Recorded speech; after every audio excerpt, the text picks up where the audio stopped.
in the book of Acts, chapter 17, if you have your Bibles, Paul shows up in this public square, and it's a place of debate. It's a place of intellectuals, place of philosophy. And it's also a place, Athens was in that day famous for the plethora, the number of just idols and gods. They were a religious group of people.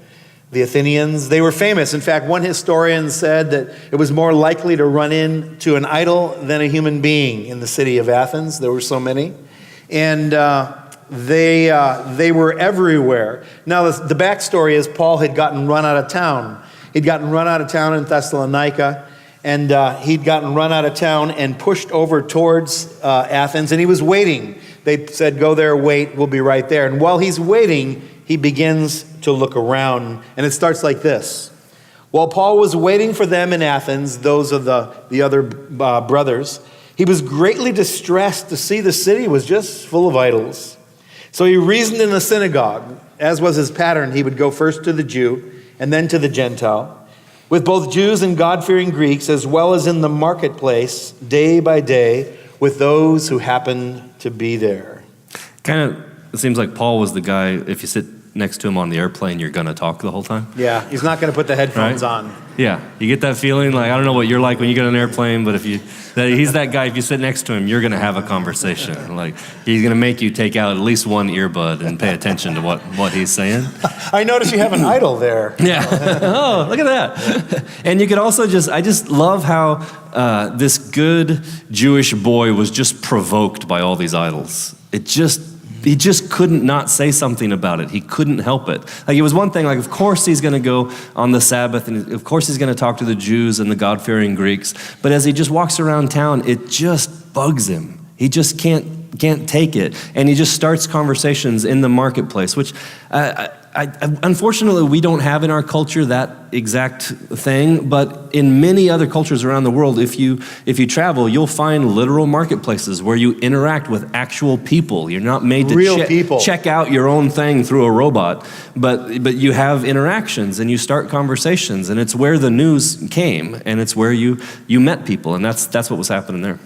I think coffee shops are about as close as we get today, and that's a good thing. A lot of countries of the world, in fact, most countries, from every country south of here, the cities are designed with plazas. And on those plazas, if you've been around Latin America, you'll find a public square, and there'll be a church on one side and the government offices on the other, and then restaurants on both sides. And in that square takes place a lot of interaction with people. And so this is the kind of thing that Paul encounters here. He's in this marketplace, and he begins to talk and ask about, hey, what's up with these idols? What's up with this?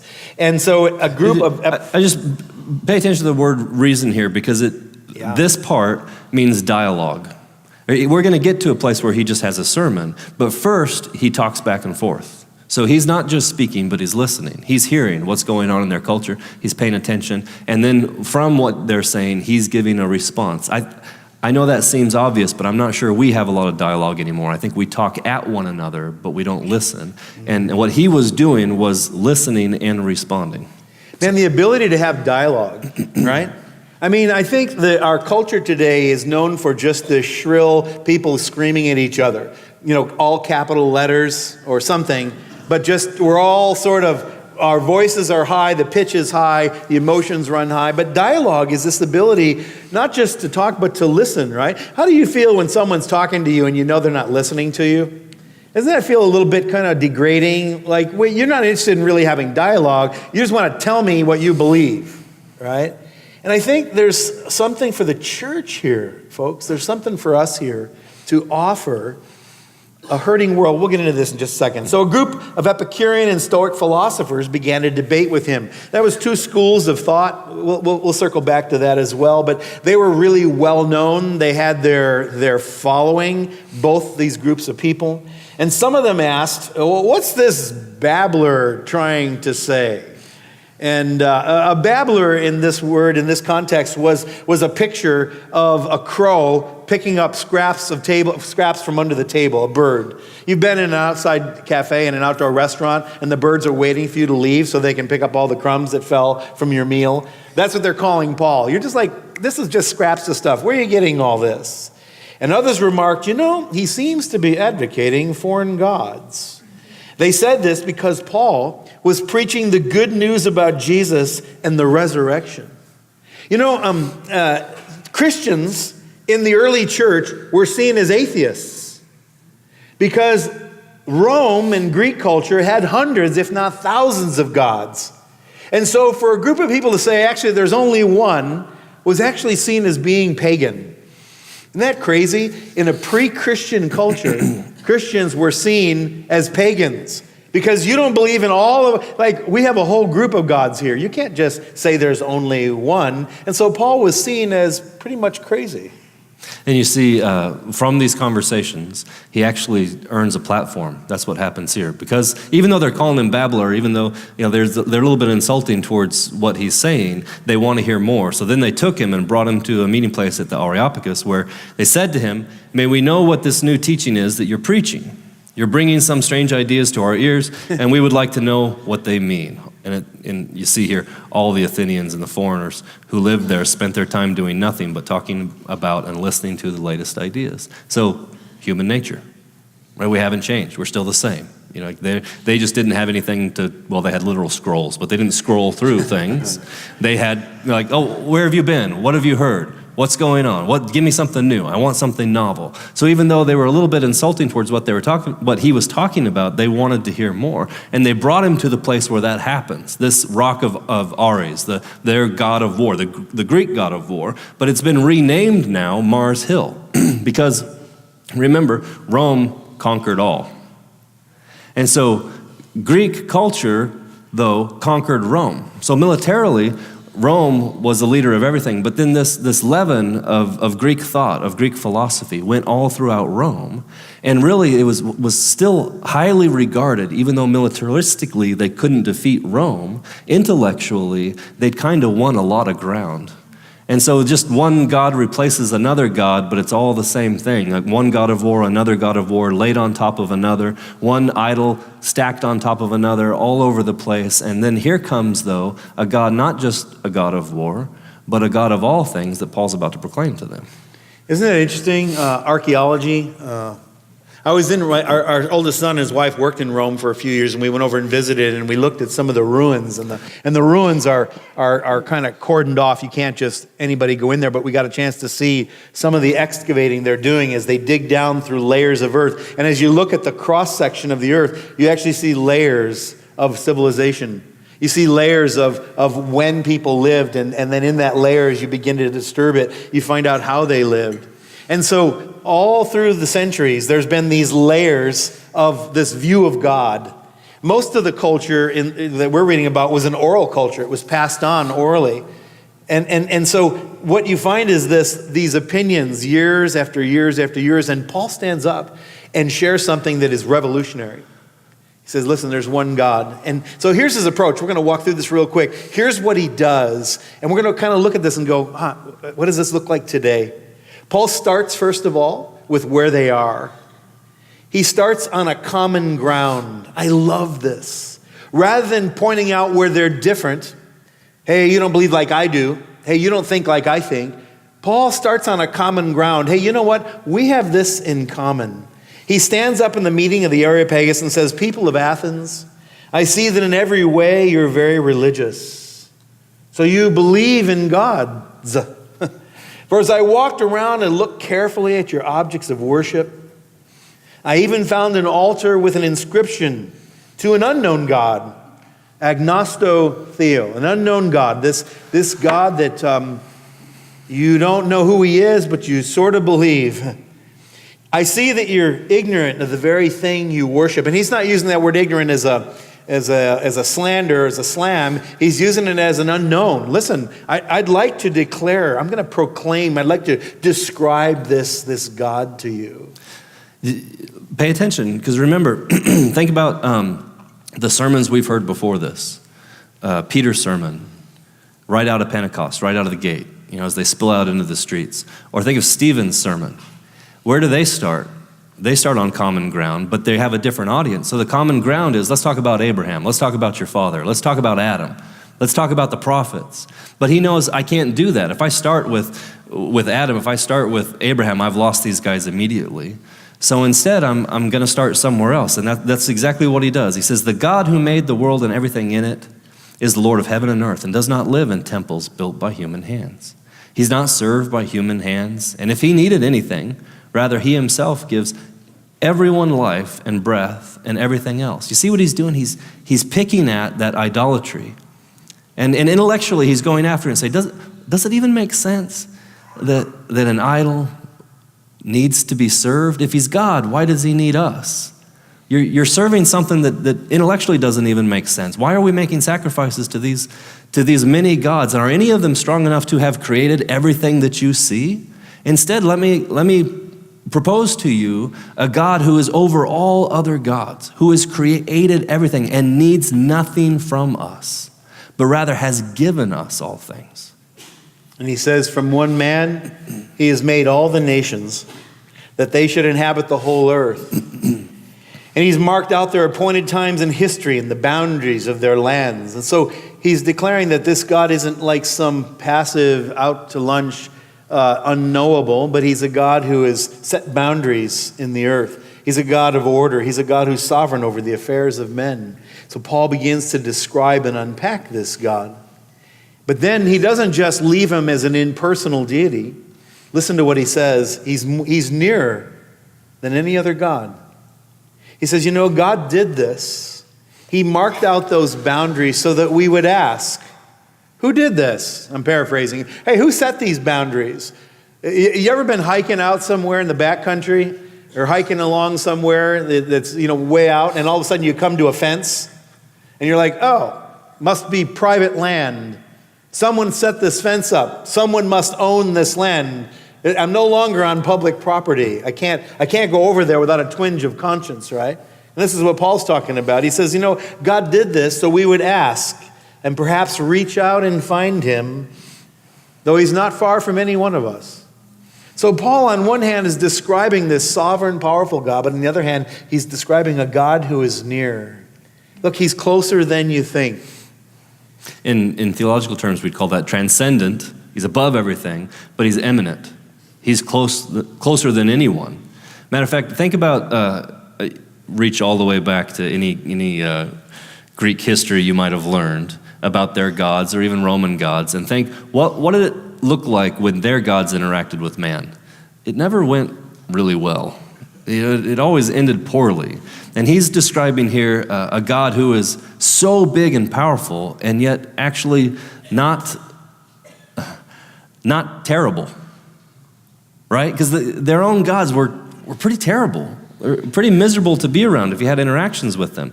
And he goes on to talk about God's authority. He says, therefore, since we are God's offspring, we should not think that the divine being is like gold or silver or stone, an image made by humans' design and skill. In the past, God overlooked such ignorance, but now he commands all people everywhere to repent. For he has set a day when he will judge the world with justice by the man he has appointed. He has given proof of this to everyone by raising him from the dead. That word right there, that's where he lost them. He split the crowd because they are used to these gods of all kinds. And they are used to gods who need to be appeased. When there was famine, they would have to offer sacrifice. When there was plague, they would have to figure out who had done something wrong, and they would offer sacrifice. When there was war, their enemies came against them, they'd have to figure out which god needed what. And all of a sudden, Paul describes a man who had been crucified, the most ignoble of all deaths, and had been raised from the dead. And for them, this is where he lost them. In the previous verse, Paul says, in verse 28, for in him we live and we move and we have our being. He said, some of your own poets have said we are his offspring. And what Paul's describing here is something that had happened in that culture, that someone had come in from the outside in the midst of a plague, and they couldn't figure out how to stop the plague. They'd offered sacrifice to all kinds of other gods, and the plague hadn't stopped. So they hired a prophet from the outside. He was a poet, a writer. And he came in and figured it out for him. He said, look, something's wrong here. Someone has sinned, but we're not sure who. And so he came up with a scheme to bring an offering to appease this unknown God to try to stop the plague. And His scheme was pretty complex. He brought in some sheep and said, let's see where they lay down. And wherever they lay down, that's where we're going to sacrifice and build an altar. And when he did it, it worked. And so they built an altar there to this unknown God who had stopped the plague, but no one ever figured out who it was. And in another place, Paul quotes him in Titus, because this guy was from the island of Crete. And he said of the people, the Cretans, he said, all of them are liars. All of them are scoundrels. It's just who we are.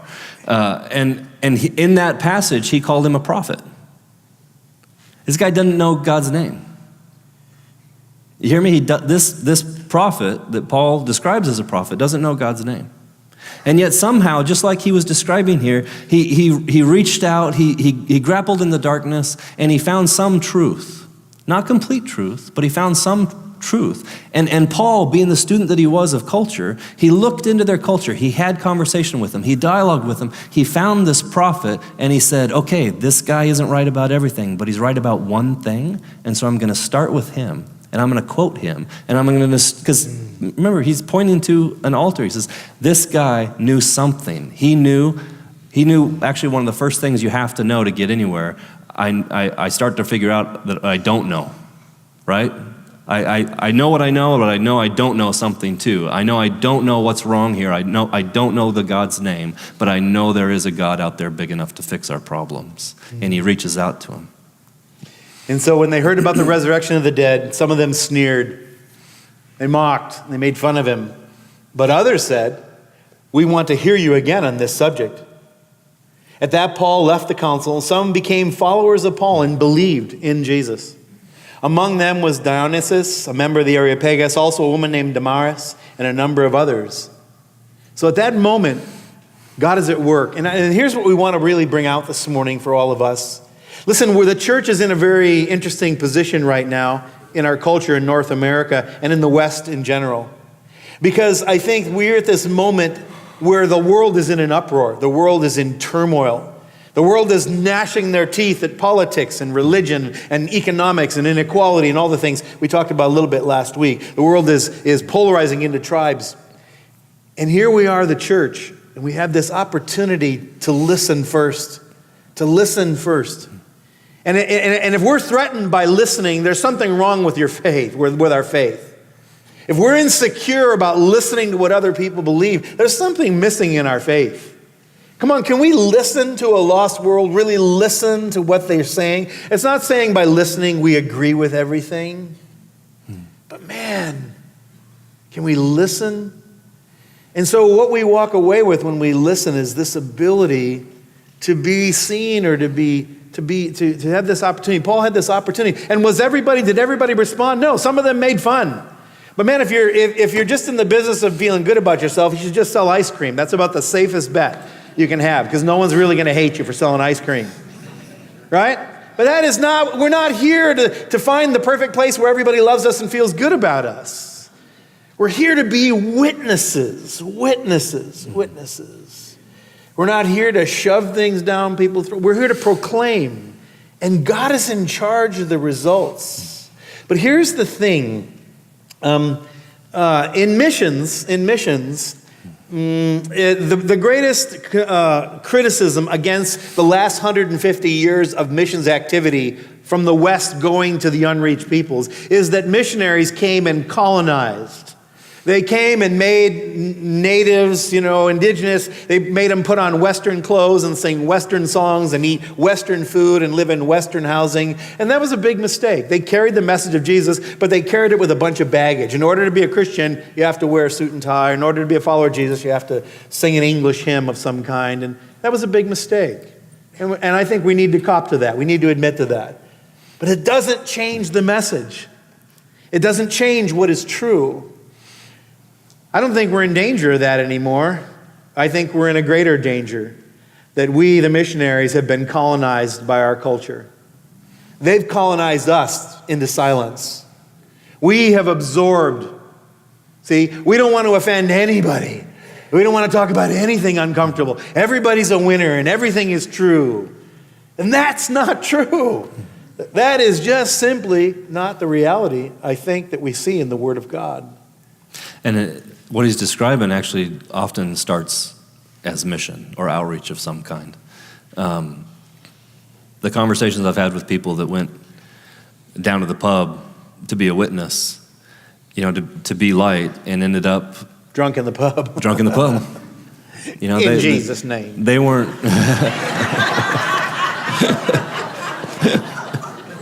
I'm sorry. That was terrible. No, I think you said it about right. That idea, and I'm not saying, I'm not saying circle the wagons. I hope you know us. We're not going to build a wall around the church and not let any influence in. That's not what I'm talking about. But I'm saying we better be wise about this. If you're an undiscerning consumer, and I'm not just talking about alcohol here, if you're an undiscerning consumer of your culture, if you don't let anything, you just let everything in and you don't put a filter up and say, what is the message that I'm hearing from this movie, from this article, from this news feed, from this group of friends? If you just let it all in, then you're going to dilute. It's going to happen. I can guarantee it. And I've seen it many, many times. But if, however, you are a discerning person and can not just be a consumer, but a student of the culture, now you can be a missionary. Because that's what missionaries do. That's what Paul did. He came and he learned first. What do you guys think around here? Who are your prophets? Who are your poets? Who do you listen to? Who's the influencers in your culture? What are the gods that you worship? What do they look like? And as he learns, then he goes and he finds truth, and he says, I can use this, and I can use this, and I can use this. And he presents to them, again, he's earned a place to present to them in the public square the message. And where does he lose them? Because almost everybody's willing to sit around and talk about philosophy of God. You can invite any of your friends to come to a coffee shop and talk about God until you get to Jesus. And then when you get to Jesus, everything gets serious. And they've either got to accept him or reject him. Or possibly they can change him. Well, he's a good teacher. He's a good man. There's a lot of good stuff in there. He's a good man. Well, then you're really rejecting him because he's not just a good man. He's a God man, and that's a very different thing. Paul here is speaking to a pre-Christian culture. They've never heard of Jesus. I don't think we're going to find very many of those in our nation, in our circles. We're not speaking now, in the West anyway, to a pre-Christian culture. We're not speaking anymore to a Christian culture. I hope that doesn't upset you, but listen, we are not speaking anymore to a Christian culture in this country. And I know you may feel strongly about, the ideals of this nation and so forth, and we should, but I think we have to admit, we are speaking now to a post-Christian world. And so they've tried this. I've tried this, and it didn't work for me. I used to go to church, and I don't go anymore. I used to believe, and I don't believe anymore. We're talking to people who are in a post-faith environment. That should give us pause as authentic followers of Jesus. As pastors, our heart is we want to pastor us well through the season that God has us in, because we don't know what's going to happen. Things can change quickly, but if anything, if the pattern holds, we're going to have to rethink how we live and how we present the message in this culture. So 3 quick things. We want to get to the end here. One is this. I want to repeat it again. We share a common ground with everybody around us. And here's the thing that's so cool. We share it. When I say we, I'm talking about human beings on this planet. We share a common ground. Listen, there's a sense, isn't there a sense out there? Isn't there a sense no matter who you talk to or no matter what you read, isn't there a sense of hey, something's wrong. Something's missing here.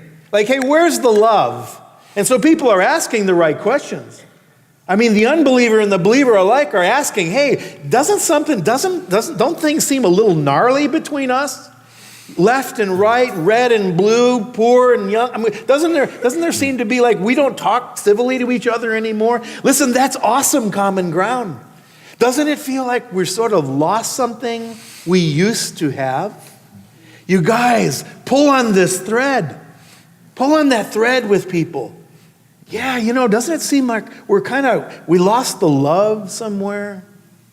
I tell you, there's more there than we realize. Back before I was a believer, I went to a Catholic elementary school, and we had religion just literally ground into us, and I'm not here to critique all that, but when I got out of that school, I was no more Christian than the man in the moon, and I hit high school, and we were the worst kids in high school, man. Some of you Catholics are, yeah, that was us.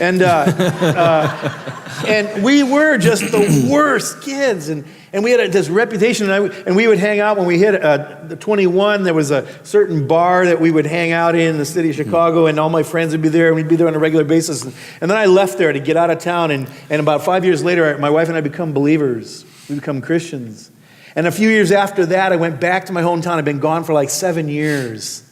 And we walk, and I said to Linda, I said, well, I got to go to this bar because that's the only place I'm going to see my friends. And so I went back to this place, and I said to her, there's going to be guys sitting in these seats. And sure enough, we go in, and they're sitting in the same seats 7 years later. You can relate to that, some of you too, right? And yeah. That's what I'm talking about. And I never forget, I went in and I hadn't seen my friends for 6-7 years, and they were like, hey, Stefanik, where you been? And they're laughing and joking, and yeah, get him a beer. And we're talking. And I said, so what have you been up to these days? And I took a deep breath and said, well, I met Jesus. And I'm in full-time ministry. And there's this like, and then it explodes. And they're slamming the tables. Just laughing and thinking that was the funniest thing they'd ever heard. I said, no, I'm serious. I'm a follower of Jesus.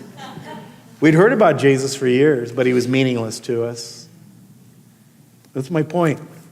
I'll never forget, after all the laughing and mocking had settled down, we got to talking, spent about an hour, and then there was a guy by the name of Kevin McCarthy, this Irishman, hard-drinking guy, and he came up to me at the end of the night and said, hey, you got time for coffee tomorrow? I said, sure, man.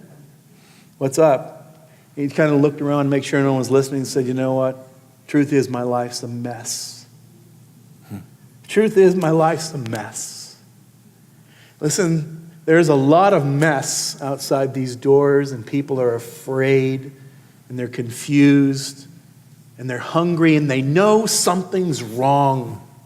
They can't quite put their finger on it.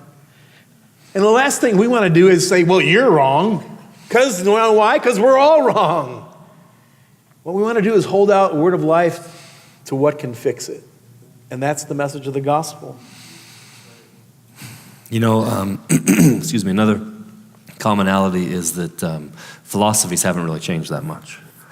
I mean, we just described we're no longer in a pagan culture, we're in a post-Christian culture. This isn't that kind of mission field. It's become a different kind of mission field.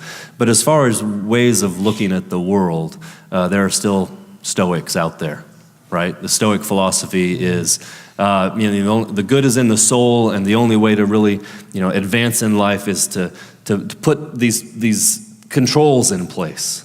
Right? So if a Stoic had an Instagram feed, they would show a picture of their perfect kale salad and their CrossFit membership. Yeah. Right? And they would show you like control and you need to discipline. And that's not wrong. There's some definite truth in there. If you can't start a conversation with a Stoic from there and lead them to Jesus, then you need to be a student of that philosophy. And the Epicureans were the other side. The Epicureans were the live for today. They were their war cry was YOLO. They were like, yeah, man. Their Instagram feed would be all of their travels and just, hey, any whim, you just need to indulge it and be happy. Yeah, because they didn't believe in eternity. They believed in God, which was a deist, but they didn't believe in eternity or judgment or any of those uncomfortable things. They believed in God. But they also believed they were hedonists. They believed in pleasure, and they believed in squeezing all you could out of this life, right? But both of those streams of thought were present that day in the square saying, resurrection from the dead, what the heck is this babbler talking about? But we'd like to hear a little more. And the best part is, worship can come up, we're going to finish up, is the story hasn't changed. This is the cool thing, through all the layers of history and the layers of philosophy and the layers of fashion and the layers of tradition and fads, and all the upheaval through the centuries, the story remains the same. Isn't that amazing that God, in the beginning, God, Hang with us the next few weeks as we unpack this story we're going to talk about. What is the message that we bring to this marketplace? What is this message we bring as the church of Jesus Christ? Because at the end of the day, listen, this story's not mine or yours. It's God's story. We've been invited in. We're just the messengers. And so at the end of the day, we're just telling the story. We're letting God use us. We're co-laboring together with him as we go in and say, hey, listen, can I tell you what's missing? Can I tell you what's wrong? What seems to be amiss? That bridge, though, that needs to take place, if our story hasn't changed, but the culture shifts constantly around us, and it moves faster now than it ever has because of the speed of our conversation and our ability to interact with one another and our ideas, then we have to become students of the culture, not just consumers of the culture. I grew up in a time in a Pentecostal church, not the Assemblies, but another one that told us kids, touch not, taste not, stay away from the world, just stay away, stay away, stay away. And there was wisdom in that. I will not sit here and make fun of that. There was wisdom in it. But what if we knew the limits of our freedom? And it didn't have to be an overlay set over us by somebody else, although structure's not a bad thing. But what if instead I knew the limits of my own freedom, and I knew, let's just give an example. I start a movie and I know I've got to turn that off. There's nothing in here for me. I can't be a student of this. There's nothing of value in it. I'm going to turn that off and leave it alone. But then something else, I might pick up another movie or another article or another place and go, they're so close. They're so close to truth here. They're so close to Jesus. If someone could just get in this conversation and just pull them this way a little bit to the truth. I love that challenge. And I would love to challenge you to it. To stop just being passive in our culture and going everywhere the flow takes us. But to put kind of the motor on your boat of the Word of God and the Holy Spirit and drive instead of being driven, but drive to the places that the gospel needs to go in people's lives. That is a church of influence in a city. That is a community and a culture of influence. That is leaven that gets into a place and changes everything. You look around today, look what's popular. The genre of movies is superheroes, right? It's Spider-Man, it's Captain America, right? It's Iron Man, it's all this. Why? Because we're hungry for our story with a good hero and a good ending that overcomes evil. Every one of those have that theme in them. You know what's crazy? At the end of the day, it doesn't matter if Spider-Man and Beauty and the Beast are true or not. But the gospel, it has to be true or we are really lost. Mm-hmm. As we finish this morning, we're going to take communion, and if you're visiting, it's an open communion. And if you're a follower of Jesus, you're more than welcome to partake with us. And what we do is we just pick up off the tables around the auditorium here, and then we wait until everyone is served, and then we'll just close in prayer and take together. So at your convenience.